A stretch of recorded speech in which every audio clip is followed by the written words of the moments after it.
Hey guys, this is Jim, WT1W, and you're watching FEPLabs Radio. Thanks for stopping by, appreciate it.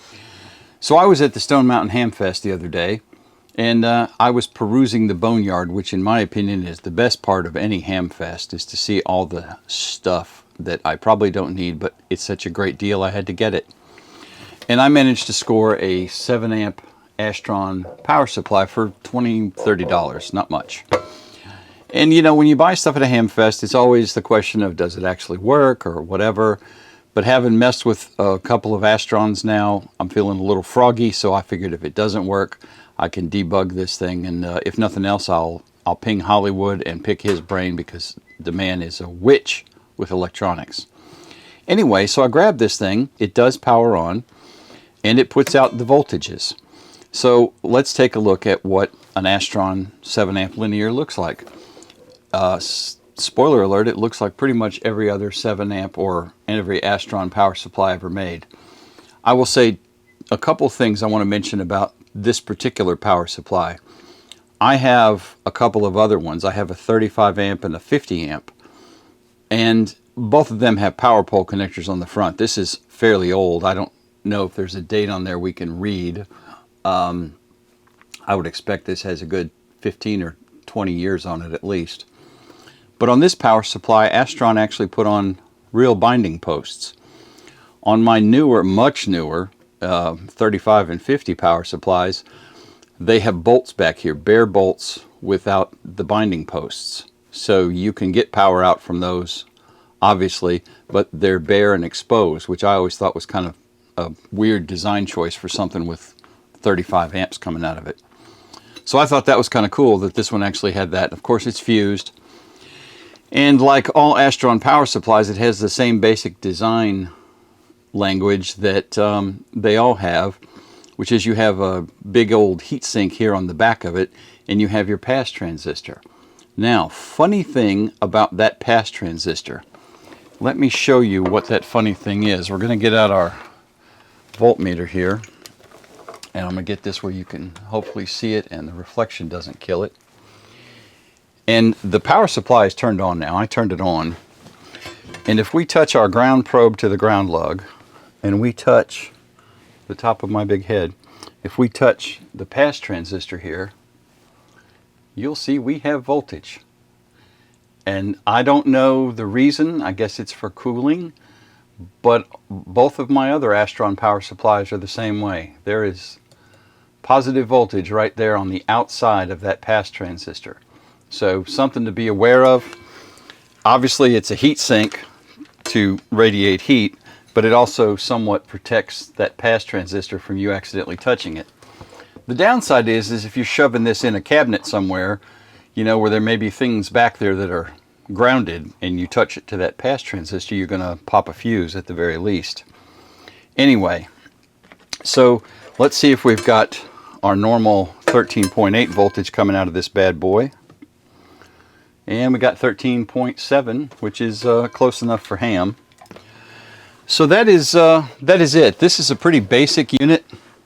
This does not have meters on the front. It doesn't have power pole connections. The only connection is the one you see on the back side. And of course on the bottom we also have a ground lug here, and we have a ground there. You could use either one. This is probably the one I'd use. That one screams use me. But that has the little washer on it, so I don't know. They're probably both ground, I'm sure. Let's see what they look like. Yeah, they're both ground. So if we touch our pass transistor and hit that bolt, and we only have 10.8 volts between the pass and that one, and we have no voltage between that one and that one. I don't quite understand that, but there it is. And if we do the ground lug, then we have 24 volts. So what do we have coming out of this thing? Well, we did check that, Jim. Ding dong. All right, so since we've seen the outside, let's take a look at the innards. So I'm going to unplug this thing and pop some screws off of it. Another thing I learned since I've had Astron power supplies is that there are multiple different 3D prints designed to cover up the pass transistor area. It basically clamps on over top of it. They're ventilated so that the heat can dissipate, but it also protects you from touching that pass and the ground at the same time and getting a bit of a jolt. We're going to get the meter. Let's move that out of the way, and let's pop the cover off this bad boy.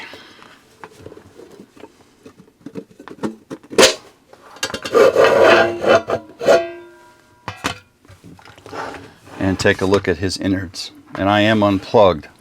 The inside of this looks pretty much like every other Astron I've looked inside. I'm sure some of you may have seen the innards of more than one. You have the pass transistor there with its weird little socket that it uses. The two screws hold the transistor casing to the chassis, and then the actual power wires run to it on those soldered terminals. And in something this old, I don't know that this has a date on it. 10662, that's a serial number. Yeah, I don't see anything that shows us a date. But I'm guessing this is early 90s, maybe a little older than that. I'm not really sure. There may be a way to look up a serial number and find out. But when you buy equipment of unknown age, especially something like this, which is really a pretty straightforward circuit design, you need to check a few things before you use it. Now, I've already had it apart and looked at it, but I want to share with you guys what I'm looking at. So the biggest thing is the electrolytics inside here, and this power supply has now been unplugged for a few minutes. I still am not going to put my fingers in there and touch things, because that guy and that guy and that guy are going to be holding juice for a hot minute. So before you work on anything like this, after it's unplugged, you need to discharge those capacitors, because that will hold a fair amount of juice for a while. If you have ever seen the video where I was working on fixing a 35 amp power supply, this cap is huge, that one is a monster. So to be safe, you need to discharge the cap, either ground a screwdriver blade across the terminals, or you can get jumper leads with a fairly large resistor in the middle and let it ground or discharge that way by sticking the resistor in between them. But you need to do that before you work on it, because if you touch those, you're going to get zapped. So one of the concerns with something of an unknown age, and like I said, I think this has 25 or 30 years of age on it at least, is, are these electrolytics going to be any good? And when I say electrolytics, I mean these big round guys here. These capacitors do deteriorate with age, and if you have one go bad, obviously that's not going to be a good thing. So you want to check these, and one of the most common fixes for older gear is to recap it. And recap it means to put in new capacitors, new electrolytic capacitors, and replace the old ones. So what you're looking for around any of these capacitors is any kind of discharge or swelling or bulging on the shell. And if you have any of those signs, or you see leakage around the capacitor area anywhere, then that capacitor needs to go, because it's not functional or it's about to die, one of the two. So if we pop this up and take a close look at these caps here that we can see this way, you can see the tops of them are not bulging. They're nice and clean, cylindrical, and this may have been recapped at some point in the near past. Without knowing the age, it's kind of hard to tell, but those capacitors look great, because I don't see any signs of any kind of leakage or anything. And then this guy in the back, same kind of deal there. And looking at his top, it looks pretty good too. Can't see that one too well on camera, but it looks fine. So all in all, this thing looks pretty solid. The next piece would be to do a load test on it. And I actually will be using this in another video that I haven't released yet. And I can tell you that it's able to sustain a load. Now this is only 7 amps, so it's not going to run you know, a 70 or 80 watt radio, certainly not an HF radio, not a 100 watt HF radio. It should be able to run a QRP radio at 10 or 20 watts just fine. The design is pretty simple. There's our voltage rectifier down there, and then typically, and I think it has one, I can't see it, but my other two, there it is, have an SCR diode, a silicon controlled rectifier. And what that will do is, if the voltage goes over a certain amount, it will cause this thing to clamp down, and the output will go to 0, so that it will protect equipment.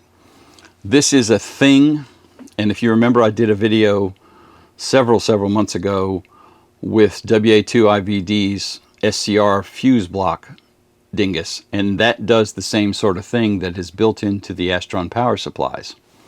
So a neat little safety feature. And the only way, once that SCR trips and cuts the voltage, is you have to turn it off and turn it back on, because that's the only way to reset it, is to then take the voltage off of the SCR. So that's a cool feature that's built into that. That is not the case, as far as I'm aware of, with a lot of switching power supplies. And those are the kind of power supplies where you'd absolutely want to use something like Tom's SCR circuit in line with your power supply, so that if something goes sideways in that power supply, you're not suddenly sending 20 volts to your HF radio, right? So that's about the long and the short of it. I'm pretty happy with this $30 purchase. This thing is great. I'm not going to be using it for anything other than a bench power supply. Guys, that's all I've got for this video. If you would, make sure you give me a thumbs up. Make sure you subscribe to the channel and hit the bell. All that is in the little doodly-doo below, and that will make sure you get notified whenever I post any new videos. Y'all, thank you. Have a great one. 73.